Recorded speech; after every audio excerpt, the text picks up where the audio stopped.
لە ڕووی کێشەی خێزانی خۆشبەختانە ئەنجومەنی باڵای فتوا و سەرجەم لێژنە فتواکانی لەقەکانی یەکێتی زانایان لەسەر تاسەری کوردستان توانیتیان 1007 کێشەی خێزانی چارەسەر بکەن.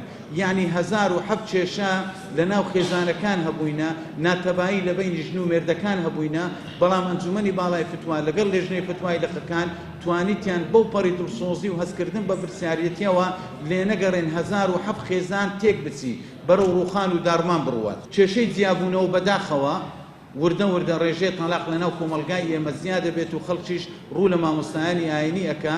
بەداخەوە لەسەر تاسەری هەرێمی کوردستان لە ڕێگای لێژنە فتوای لەقەکانەوە 947 تەلاق دراوە کە ئەمەشیان پێمان وایە خاڵێکی زۆر گرینگە کە لایەنە پەیوەنددارەکان و توێژەرە کۆمەڵایەتیەکان لە حکوومەت هەرێمی کوردستان هەڵوەستەی لەسەر بکەن، بە دوواداچوونی لەسەر بکەن بۆ ڕێژەی تەلاق بەراورد لەگەڵ ساڵەکانی تر بە زیادبووندایە. لەسەر تاسەری کوردستان ئاماری مردنی مامۆستایانی ئاینی 94 مامۆستای ئاینی بووە کە ئەم ڕێژەش پێمان وایە لە بۆ ساڵی 2020 ڕێژەیەکی یەکجار زۆر بووە.